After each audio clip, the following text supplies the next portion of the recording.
Awesome. So we'll go ahead and kick things off. I know it's the end of the day, so I want to make sure that we're wrapped up around 5 o'clock. Thank you all so much for joining us this afternoon. As I mentioned, be sharing those things that have you really excited about composting in our chat so we can just continue the celebrations throughout the webinar.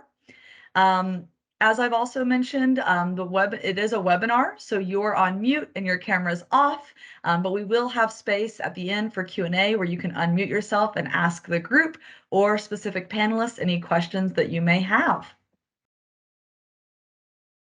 So for those of you who are new to our quarterly Compost Conversations webinars, welcome. I'm Blair Michael, the partner advocate here at Better Earth.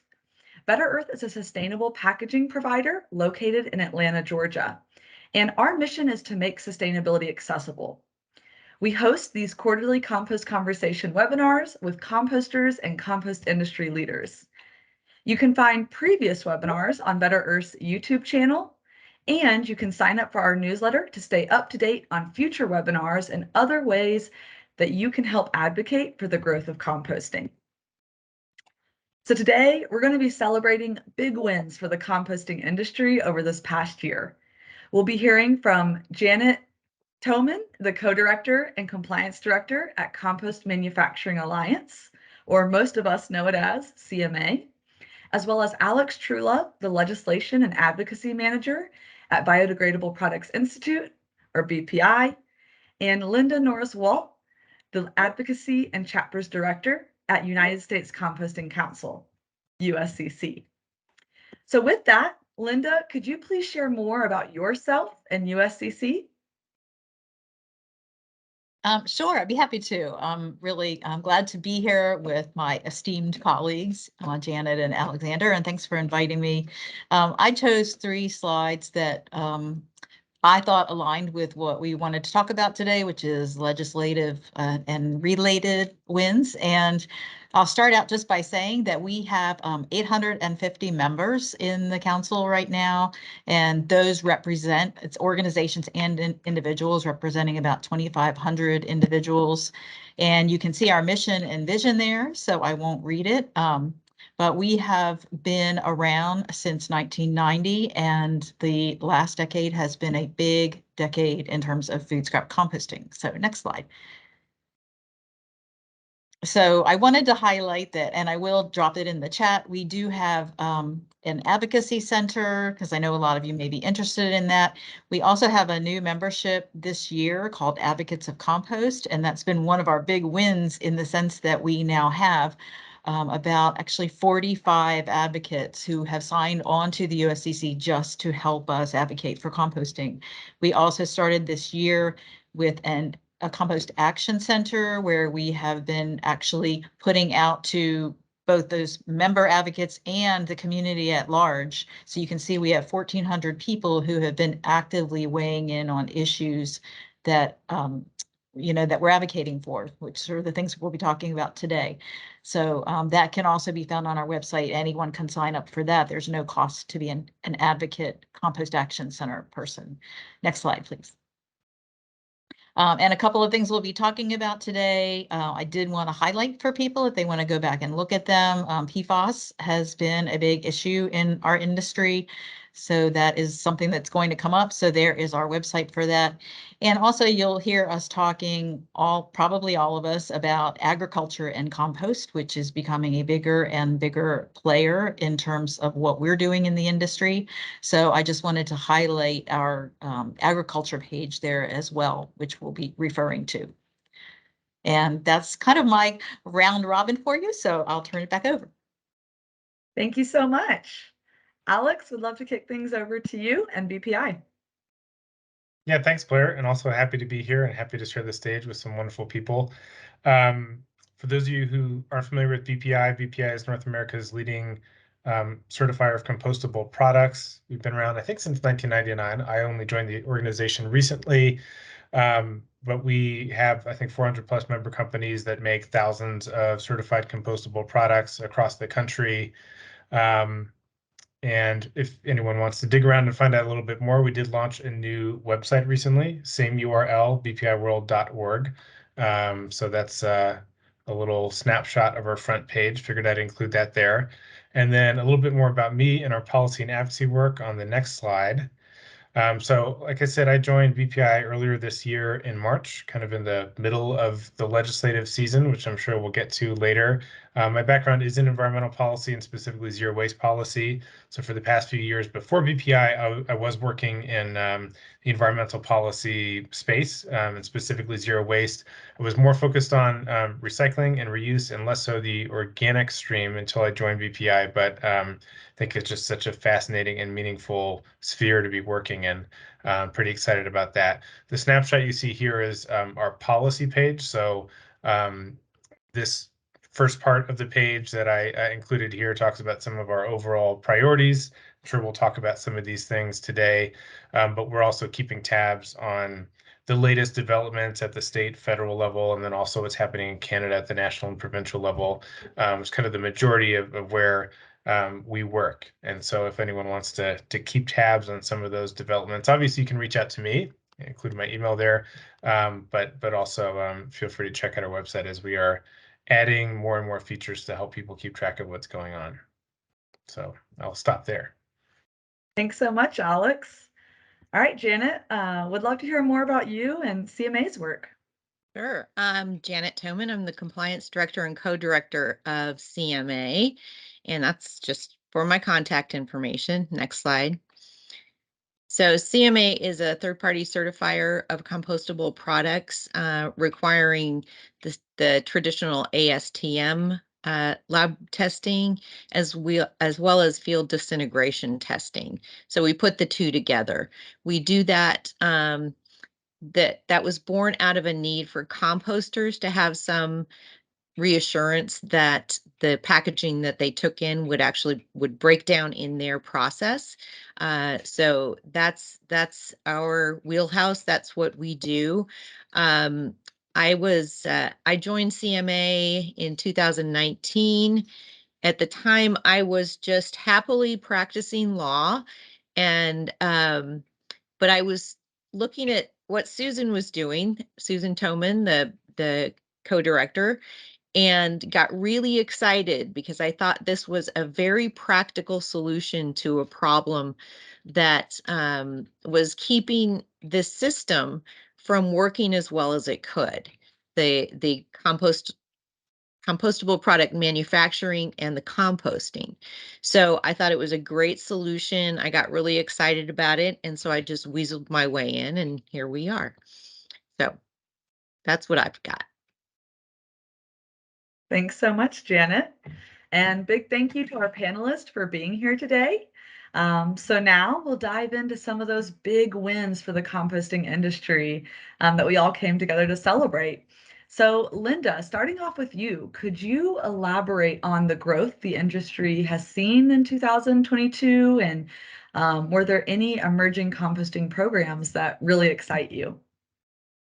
Right. So this has been an interesting year in the composting industry in that we have seen a lot of consolidations this year under large companies who have been buying up smaller companies, which in itself is a sign of growth. So we've seen Atlas Organics, we've seen We Care Denali, and we've also seen a new group called Veranza that has been buying up compost facilities. And so we are seeing a lot of bigger entities in the composting world, which is very interesting to us. But at the same time, there is also growth in our membership, and there has been sustained growth, I would say between 15 and 25% a year of the community, or I would say entrepreneurial sector, with very small companies just starting out.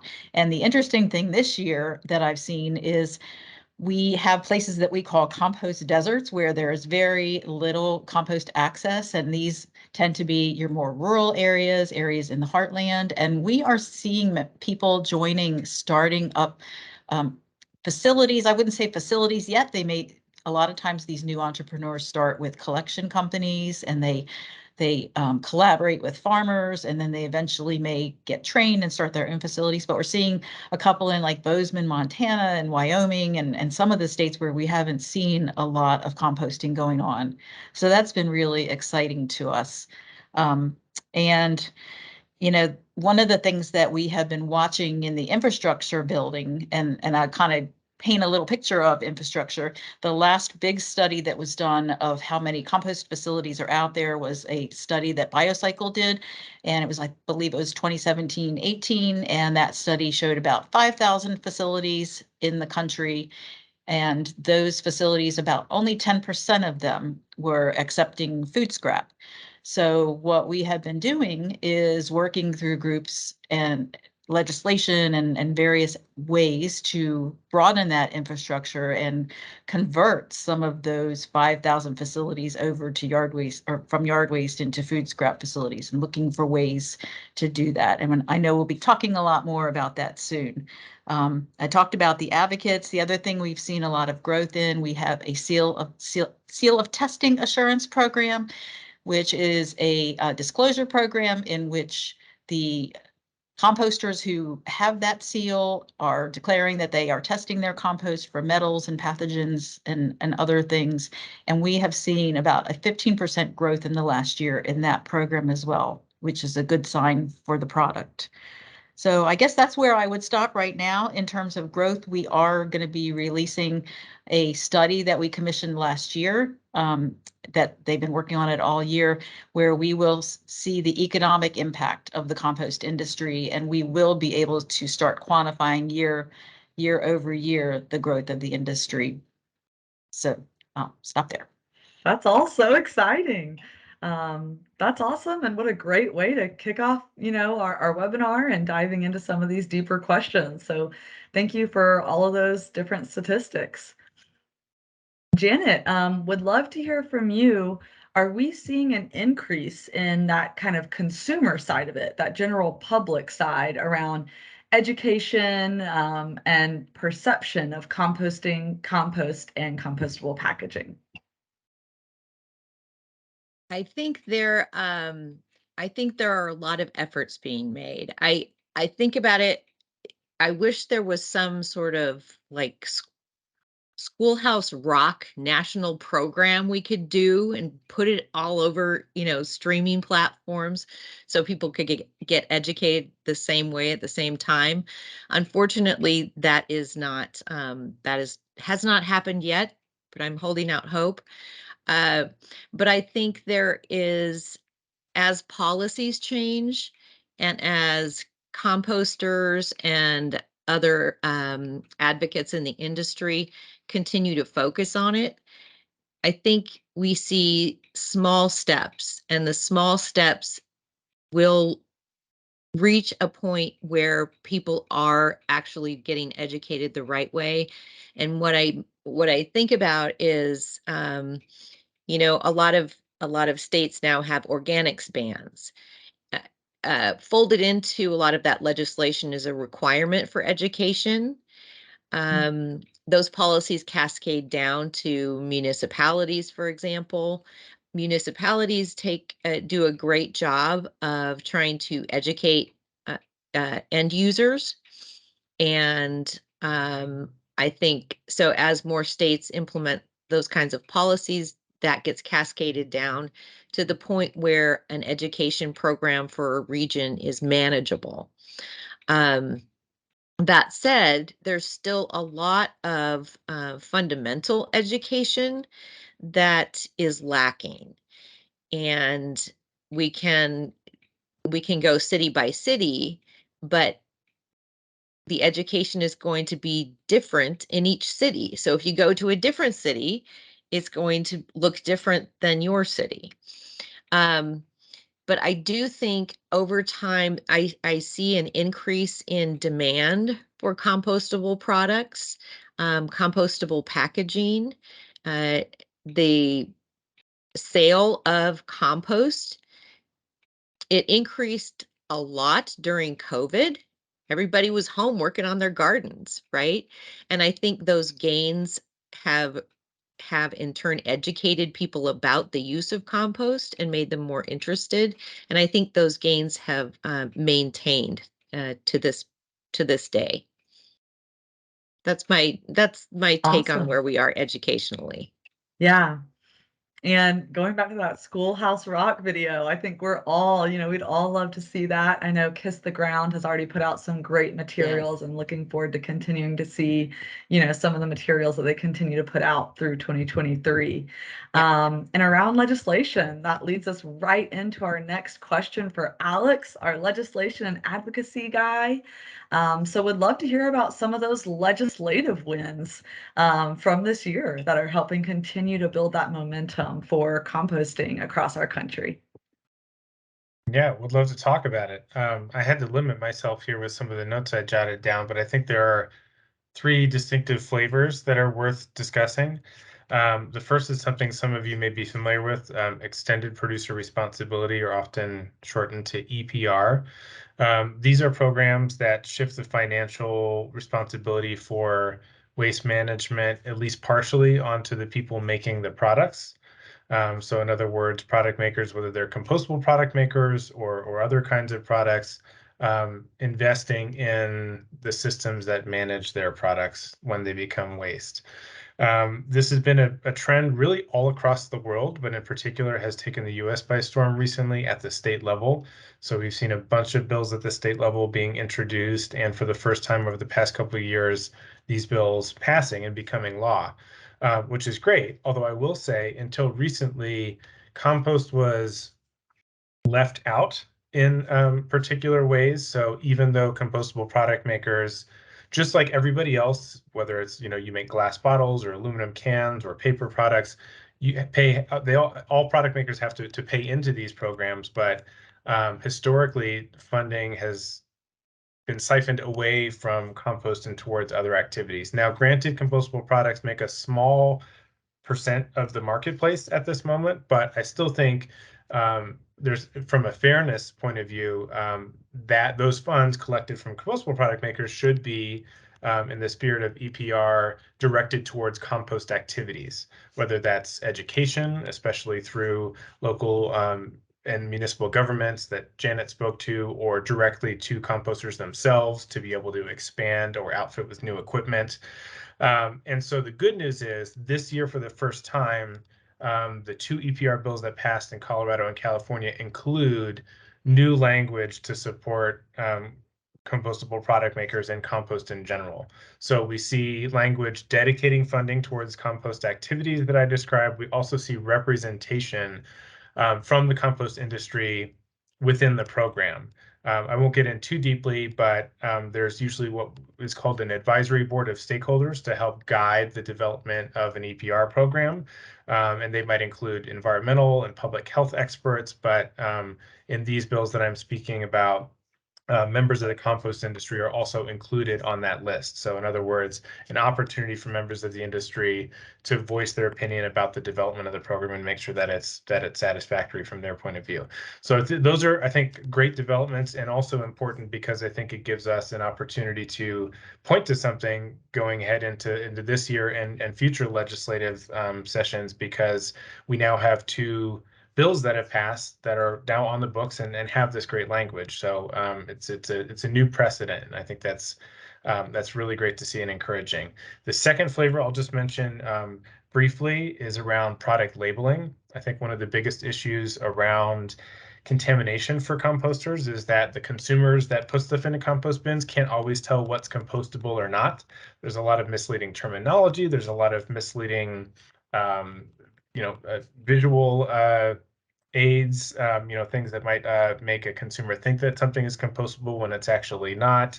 And it's also important for composters to be able to identify quickly what is compostable or not when they're looking at a pile. And so for the first time in the US, we saw a state bill that actually started to lay out some requirements that will take effect into 2024, and that was in the state of Washington.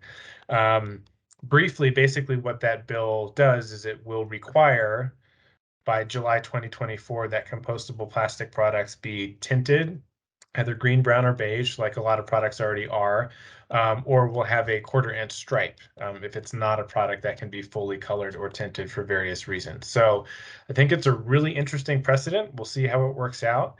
But I think the fact that Washington has decided to go ahead and make these requirements is really kind of shaking things up, and I think it'll be a great opportunity to see how that affects the industry. One thing that the bill in Washington didn't do that we would like to see in the future is prohibit non-compostable products from doing the same. So in other words, right now, as it's written, if you make a non-compostable product, you can also make it green or brown, and that's pretty confusing. So we got, I would say, halfway there, but it's definitely progress.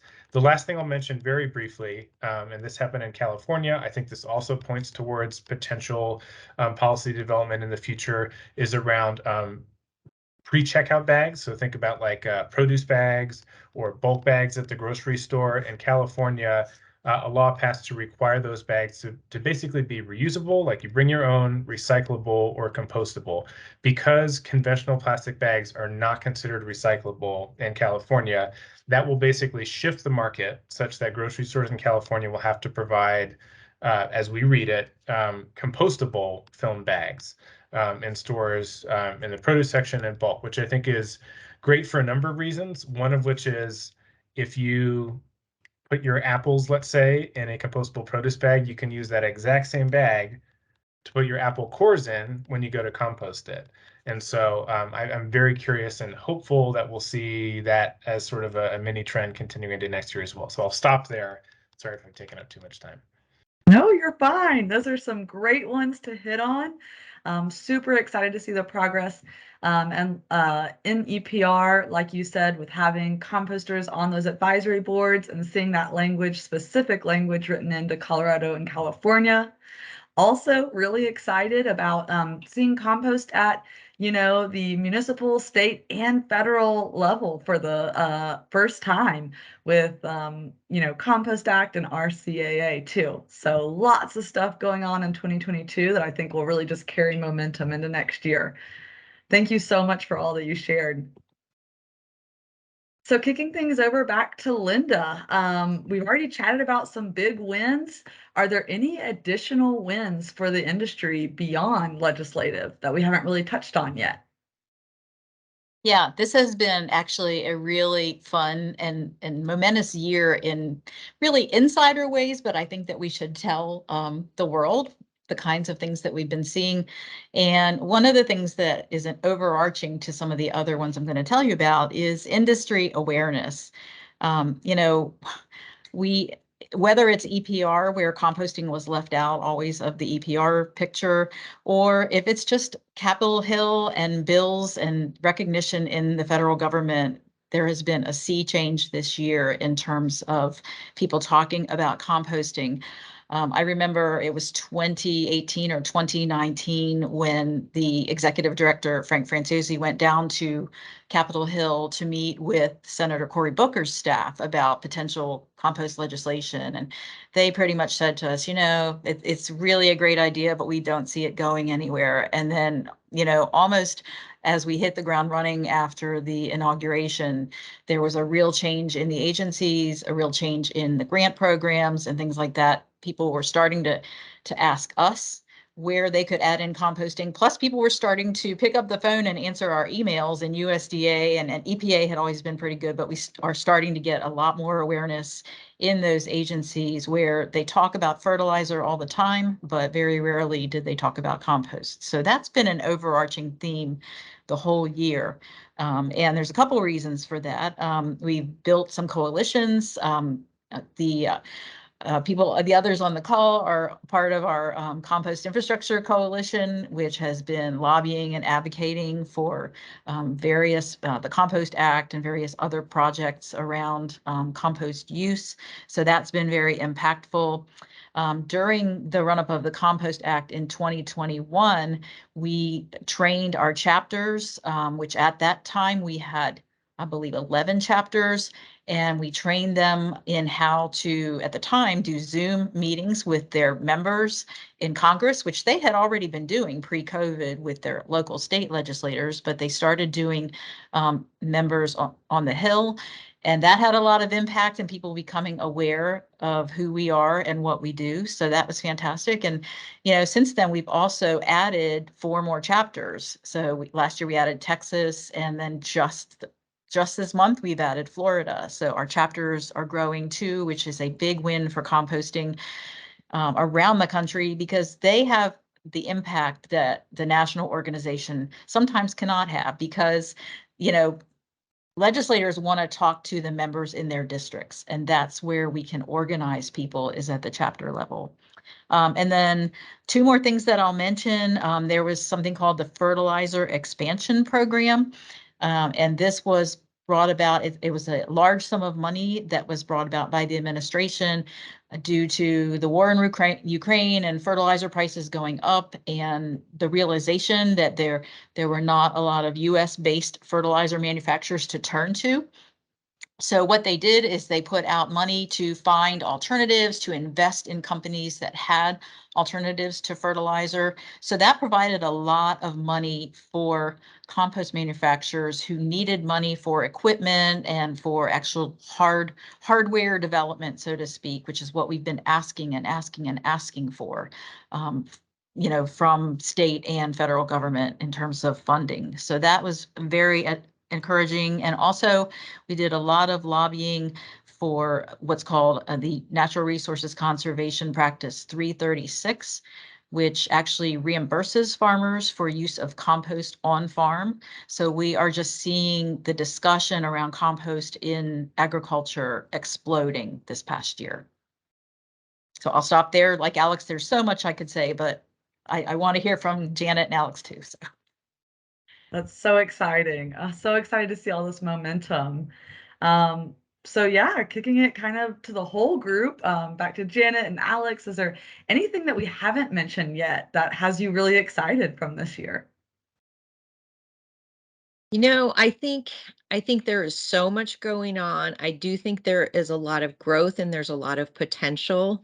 I think a lot of the legislation is kind of daunting, and it's also really exciting because the the bill in Washington that passed this last year, it's going to require a lot more capacity, a lot more infrastructure within the state, right? But there are some barriers to increasing capacity. So I think the requirement of that bill is going to put a whole lot of pressure to fix the problems in expanding infrastructure. So I so I think 1799, the bill that passed in Washington, I think people weren't really ready for it to pass when it did. Um, but everybody's working really hard to get to the place where we can implement. I think there will be a lot of changes that of necessity come out of that. And I think we'll see that. I think that isn't just Washington. I think where policies change, it creates pressure points to address problems that have been on the back burner, like infrastructure, like permitting.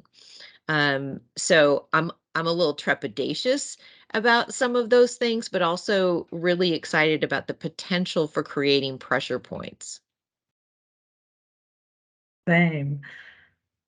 Alex, what has you really excited, that maybe we haven't chatted about already? Yeah, I think Linda and Janet covered a lot, to be honest. I mean, I've experienced similar increased excitement among elected officials and other decision makers just talking more about compost. Like, hey, I heard about this thing, seems important. I think I want to support it, in a way that maybe I heard 5 or 10 years ago around plastic pollution. So I think if there's, if we're seeing that kind of trend, and interest in supporting these things, then often, policies and money will follow. I totally agree with Janet. We were seeing a lot of requirements for collection without necessarily a fully fledged plan for the back end, making sure that there's financial support for processors and that there's, permitting that allows them to expand or have the capacity that they need to. So I share, I think, the hope that some of these bills will force those conversations to happen, and also force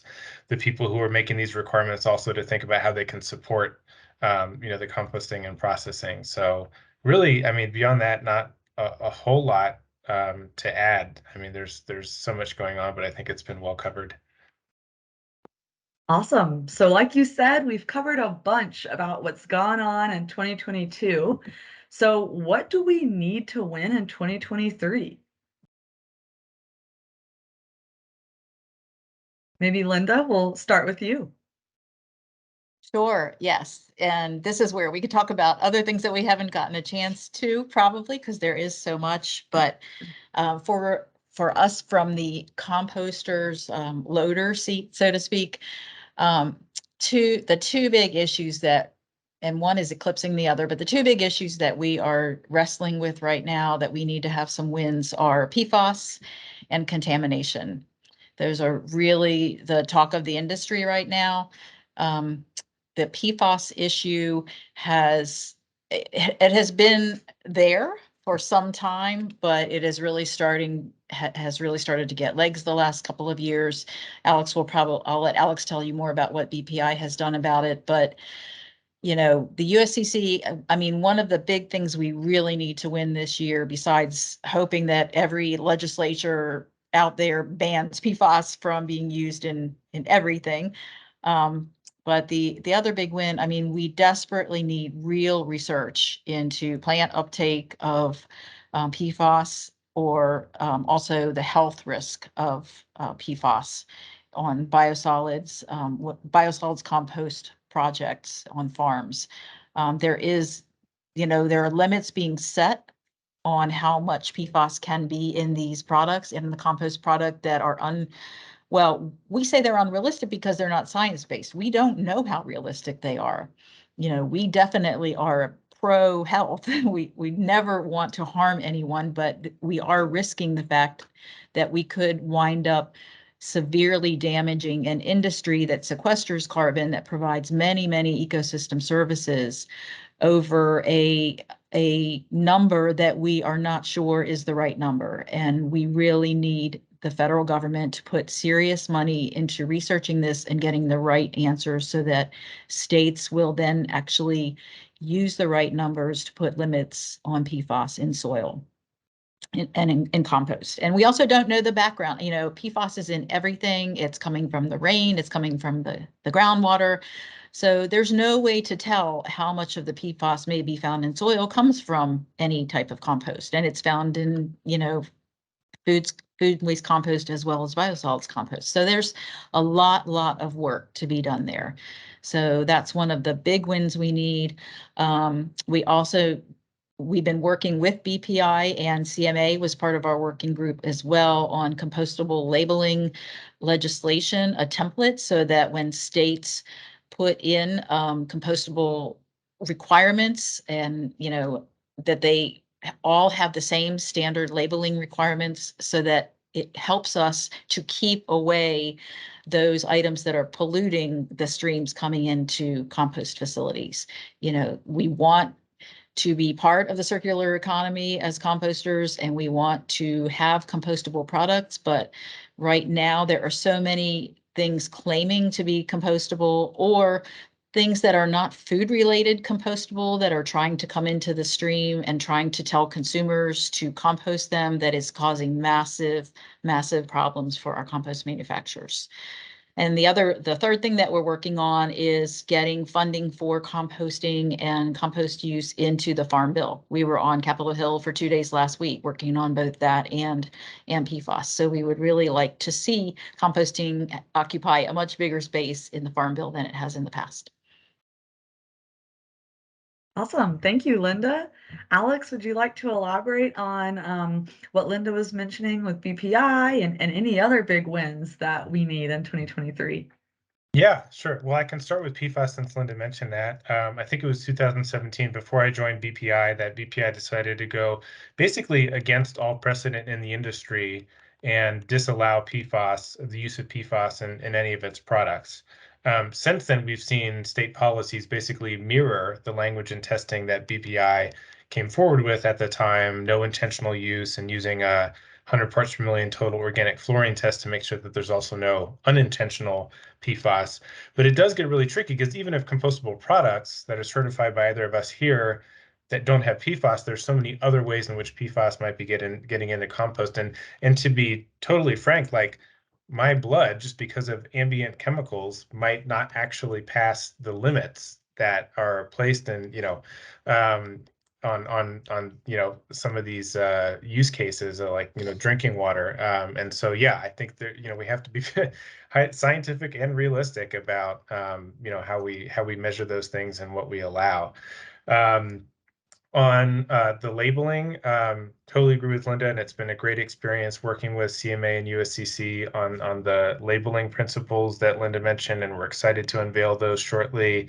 I think from BPI's perspective, one thing that we see as like a need in 2023 is to the extent that states, or in some cases other countries, the Canadian government is working on this, issue their own labeling requirements, that they align with existing laws. So I mentioned Washington, the bill that Janet talked about as requiring a 1/4-inch stripe for products that aren't fully colored or tinted.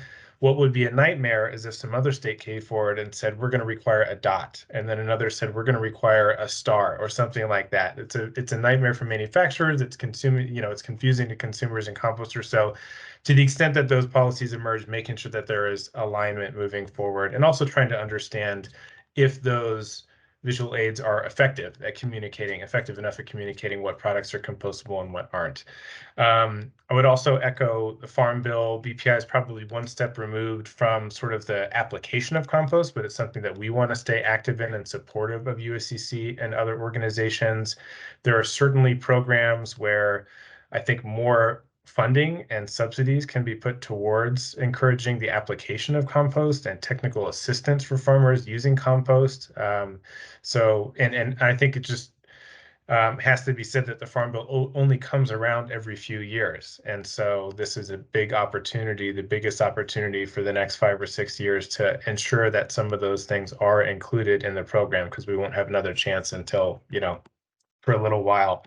The one other thing I'll mention is, despite what will be a split Congress, I still think there's a lot of potential and a need for serious federal funding for compost infrastructure. I think it's unrealistic to expect EPR programs or states and municipalities to come up with the funds themselves that they need. And we've seen, I think we're seeing a trend with the bipartisan infrastructure law and the Inflation Reduction Act, some big dollars being spent by the federal government to really help with all kinds of infrastructure and clean energy. Unfortunately, those dollars haven't been directed towards compost, but in the near future, I think they should be and they can be.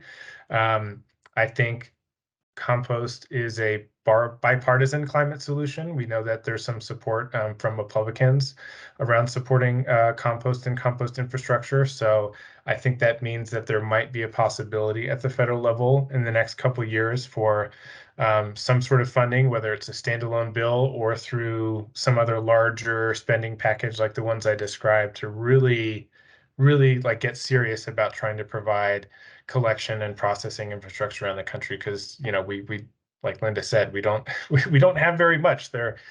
Most of the country is a desert in that respect. Yeah, I'll stop there. Thanks, Alex. And Janet, what about you and what CMA is thinking, looking down ahead at 2023?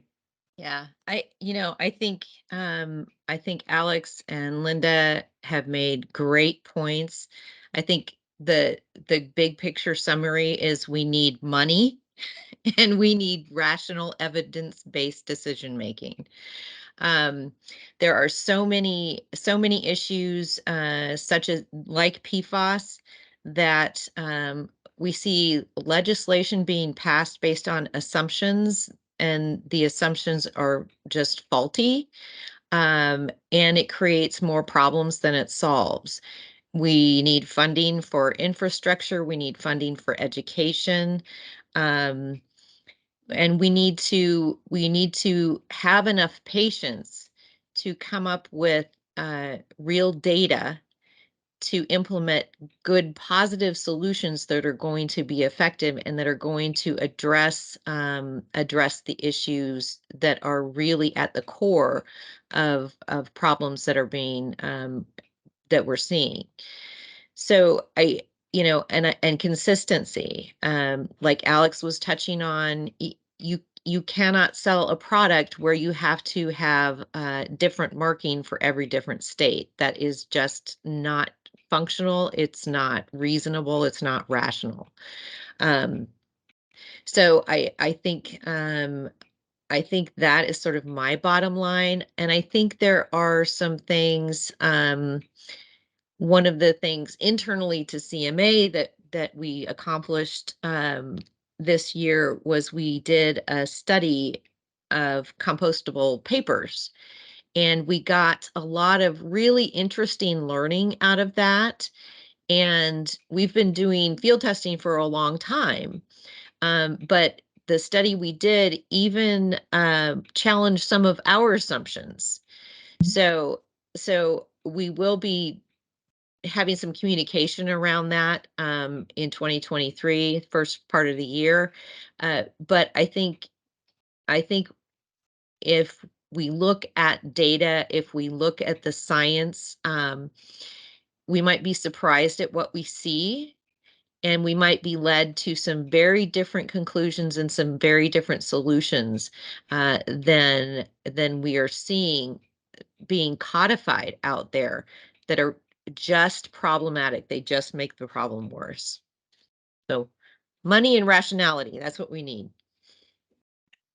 Awesome. Well, thank you guys so much for sharing all those different, big wins of 2022 and those wins, down the pipeline in 2023 that we can all be advocating for. So, with that, we have an amazing group of panelists here from the industry. So, highly encourage all of you guys to ask any questions that you may have. You can ask them for the whole group or specifically to Janet, Alex, and Linda.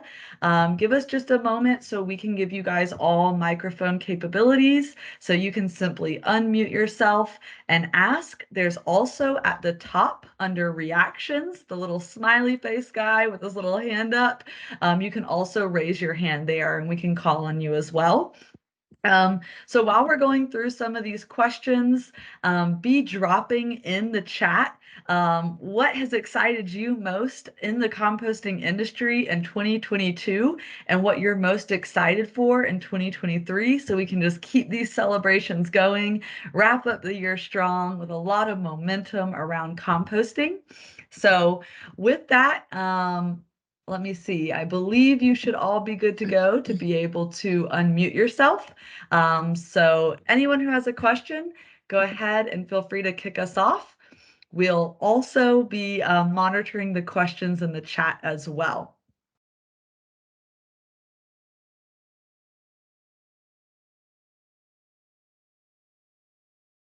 Any questions for our panelist?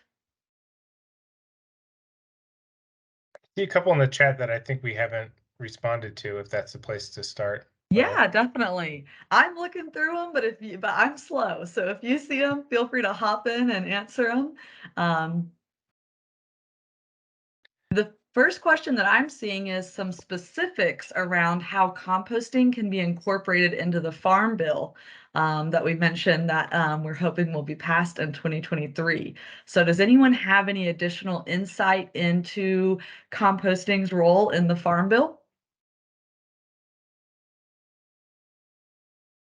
Oh, Linda, you're on mute. Sorry about that. We have a new webpage called compostingcouncil.org /agriculture, and we actually have our Farm Bill position paper on there of what we're trying to achieve in the Farm Bill. But I think as Janet had mentioned, the biggest thing is money, and there are a number, we have really been honing in on a number of the grant programs such as EQIP, the Rural Development Stronger Economy grant, Ag Innovation Centers. There's a number of programs that we are providing language to the Agriculture Committee to include money for composting in those specific programs. So that's one of the biggest ones. And I think I mentioned in the chat too, that when we had our meetings last week, we were told by some of the congressional staff that sometimes it's a separate bill, but it is possible because PFAS is such a big deal that they may include PFAS research money in the Farm Bill. Great. Okay, another question. So, with the work that your three organizations are doing, are we seeing an increased acceptance of compostable products from composters in their compost piles? Would anyone like to touch on that at all, and any changes or wins that we've seen throughout 2022? And I know we've answered a little bit of it already in the chat, but just so the whole group can hear a quick response. Yeah, I think in some quarters there is greater acceptance, and in other quarters there's not, unfortunately. And I think the work that is being done to vet the products to give composters some assurance that they're not going to be left with contamination helps a lot. I think certification helps a lot. I think a lot of the problems, though, are upstream. I think a lot of the problems come from come-alongs, come from poor sorting, come from not taking the rubber bands off your broccoli, right? Things like that, that certification of products isn't going to address. So I think there needs to be more focus on working upstream with those issues. And I also, one of the things that CMA works hard to do is to have those dialogues with composter about compostable products, so that they have some comfort knowing that the products that are on our list are going to work in their facility. And so if as we add CMA affiliates, that's increasing the capacity of facilities that will accept compostable products. Thanks so much, Janet. Any other insights from the group? I don't know if you want me to repeat. I put one in You're the chat, good. so okay. Awesome. Yeah, We have I a mean, lot of other really great questions in the chat. So one coming in is, what role can municipalities play in helping grow composting infrastructure, especially in those compost desert regions that Linda had mentioned? Do you feel this model, municipalities, is one of the most scalable for growing infrastructure equitably on a national scale, or are there other models that have proved better? Linda, maybe we'll kick this over to you first. Sure. Yes, it's actually, that question is right on target, which reminds me of the name of our website that's targeted at municipalities, called Target Organics. And we created that website because we did see the potential of municipalities to take the lead. They're the ones with the yard waste sites that I mentioned earlier that are most easily converted to becoming food waste acceptance sites. It is not easy to site a new compost facility. So, the lowest hanging fruit is to convert those if possible. And the other thing we heard from a lot of municipalities too, in especially your more rural areas, they have small public works staffs that are running 2 and 3 or 4 program, wearing many, many hats, and they do not want to run compost facilities. They want to let composters come in and run the facility that they provide the land for in some cases, which is a beautiful partnership for compost manufacturers. So that really has a lot of potential for scaling. And then the other thing that we're seeing, which was another win this year, was that last year, at the end of the year, we finished up the work and put out a model zoning template for compost facilities. One of the barriers we're finding in a lot of communities is you either compost on farm and you're not allowed to accept anything from outside, or you cite your compost facility as a landfill, which, with all the attending costs and problems and issues that go with that. So what we did was created zoning language that municipalities can import. And the first one has done that, San Diego, which adopted the on-farm and the small compost site level. And I think that is probably also going to be one of the ways to get composting started in a lot of communities, is in the farm and small scale areas. Totally. Any Yeah. other thoughts about how we can, oh yeah, Alex. I was just gonna, so I mean, even if you do have, private or outside money to start the compost facilities on the processing side, there's still, as Linda alluded to, a lot of capital investment and public work staff needed to establish the collection programs too. You have the bins and the trucks, or maybe it's a drop-off site, whatever it is. So I definitely think it's appropriate for municipalities to be the ones making those decisions. They know the needs of their community the best, but in many cases, there's still maybe a need for outside investment or assistance from the state or federal government, which is why I think trying to tie all those things together and create not just consistent but multiple opportunities for funding for all kinds of different communities and municipalities will help. Because I mean, economic situations can change, and every municipality has different strengths and weaknesses and streams through which they can maybe be able to fund things on their own. And so, yeah, I see it as not just sort of a strictly municipal issue, but one of multiple levels of government and public and private investment all working together in most cases. Definitely. I love that we're hitting on this public-private partnership. So it sounds like we're seeing that avenue grow in 2022, and we'll continue to see that grow in 2023. Is that correct? Gotcha. Janet, anything else to add around best ways to grow composting infrastructure, either with municipalities or outside of municipalities? I know we've touched on a lot of legislative ways.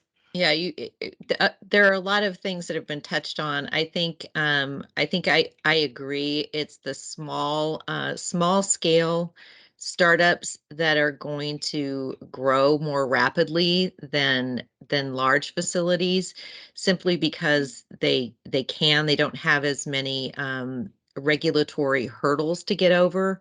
Uh, and with fewer regulatory hurdles, it is less capital intensive. Simply getting a permit, like in this state, can cost you $1 million. So, but if you're very small scale, if you're a community composter, you don't have those same restrictions. And I think that's one of the reasons why we are seeing pretty rapid growth in the community compost area. And it's also just a great program. I mean, community compost programs are just great programs because they're so local. They're all about community, and there's so many other things you can do around that in tandem with that. So that's where I expect to see more growth. Awesome. And then we had another question come in regarding this municipality, kind of that public-private partnership we were talking about.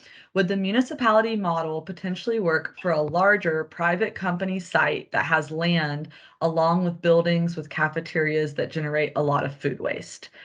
So once again, that public-private partnership, but maybe less public and then private composter and more public and private, consumer. It sounds like, if that's correct, Nicole, feel free to hop in and correct us if we're wrong.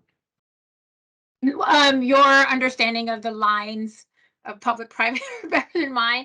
I'll just tell you, so I work for a large pharmaceutical company, actually, where I'm on their green team. But they have it's a huge estate. It's an old estate that the property's on. And there's just, but we have two main buildings with huge cafeterias that just, I mean, I cringe at the volume of food waste that happens. Along with just employees coming in and bringing their own lunch. So, I don't know, like I'm on this green team. We actually meet on Monday. And I'm like, oh my goodness, I see this target. I want to be able to bring them, an idea that, okay, there's other models out here that you can learn from. They have money. Like, why not get a few machines? I don't know how much they would have to outsource or partner with the composter if they could actually have the compost facility, have a plot of land that actually does the composting versus just a collection and send out. But I just kind of wanted to understand if there's a drop off collection of food waste and we have land, could some of the guidance you're giving apply to a private landowner that has all of these dynamics? This is such a good question, Nicole. And what area are you in, so that the If this panelists is in Connecticut. Connecticut. Okay. Yeah. Oh, you're on mute, Linda. Always. I'm so excited, Nicole. I have to get your information. I'm meeting with some advocates in Connecticut next week. Oh, So yeah. that would be great to talk with you. But you know, I haven't seen this happening a lot. And if the commercial or industrial, if your location is in the right zoning, good grief, I don't see why we couldn't do that. I think it's a wonderful idea. I mean, I do a lot of this composting for community, but I have this wonderful idea that we can even have like a community day where you come and like get compost for your house. Like it'd be like part of our like giving back. So, you know, anyway, but that's my part. Yeah. Please, I would love to connect. Yeah, and the other model that we've seen too is colleges, you know, campuses that are actually doing town gown situations where they're at first starting to compost for their campus, but their facility is big enough that they're taking in material from the community as well. That's another model. I missed that. They have a talk on that. You guys, the U.S. Compost Council had a talk on that this afternoon that I missed actually on the campuses. So yeah, I had to work. Gosh darn it.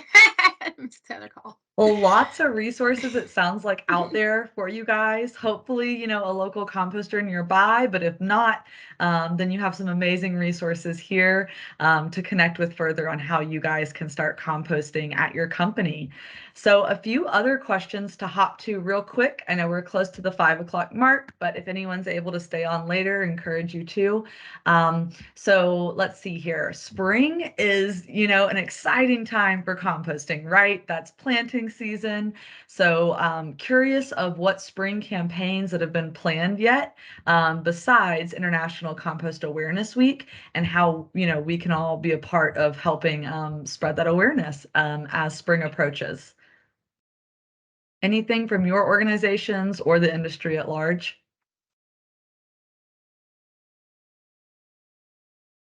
I don't want to always be the one talking, so you can let Janet or Alex go first if you want to. Yeah, I don't know if we necessarily formulate our priorities in the form of campaigns, although maybe that would be a useful way to think about it. I think for the most part, we tend to speak for and through our membership organizations, but I think we'd like to do a little bit more public-facing advocacy moving forward. So it's not a great answer, but I would say the best thing to do is just continue to follow BPI on various social media platforms and accounts and check in. And if there are, for example, big opportunities to support a federal bill or support an amendment in the Farm Bill or something like that, that, you know, we could really use public support towards, or like a comment period. The Federal Trade Commission just announced that they will have a 60-day comment period starting in mid-January to update the green guides, which I think will be really crucial towards making sure that the federal government is aligned with those of us on what compostable means and should mean, and, you know, all of that sort of stuff. So yeah, I would just say, you know, yeah, in our case, follow us and we will try to make sure that we announce any of those opportunities when they come. Thank you, Alex. Janet, anything going on at CMA in the spring? Oh, always. I think advocacy is really important. I think just staying apprised of what's going on in your community that is related to compost, or you know, there's a lot of legislative sessions that are going to be happening in the spring. You know, get connected in your community, in your state. um CMA is going to be we have a lot of plans for the spring. We're going to be doing a whole series of sort of technical memos, rolling out, sort of further giving people a better idea of what it is that we're doing and why, on it from a technical perspective. So I'm really excited to have dialogue around that information. As you see things come out from us, feel free to just email me if you want to chat. Linda, anything to add at the USCC level or maybe specific state chapter levels? So we always have, as Tim mentioned, International Compost Awareness Week, which is when people all over, it's not our organization, are, you know, crowing about compost everywhere, which is great. But I think that the first work is going to be done in late spring.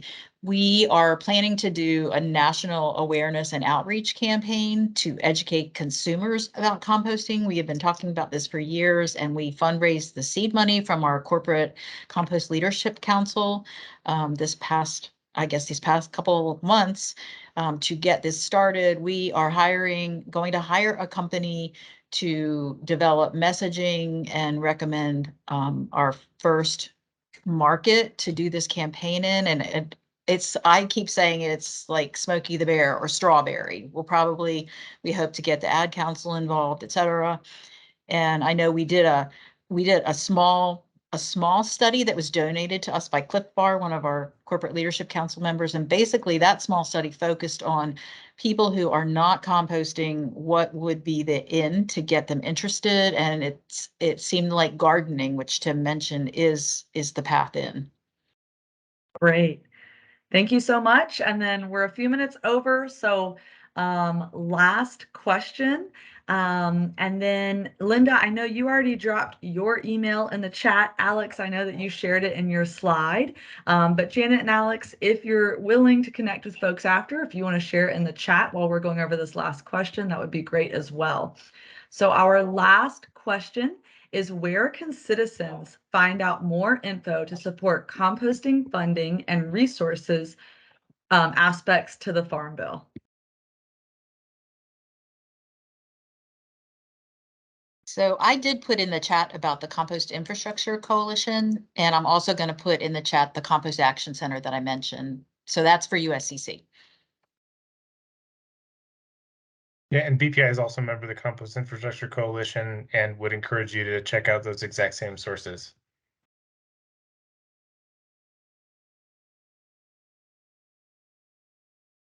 Awesome. Well, thank you guys so much for all that you shared with us today. Thank you everyone who joined in on this webinar. I hope that everyone has a great rest of your afternoon and a great 2023. Absolutely cannot wait to see all that happens in the composting industry in the next year with all the momentum from 2022 carrying us forward. It was a big year for us and can't wait to see what's to come. So once again, thank you all for being here, and hope to see you at a Compost Conversation next year. Thank you. Thank you.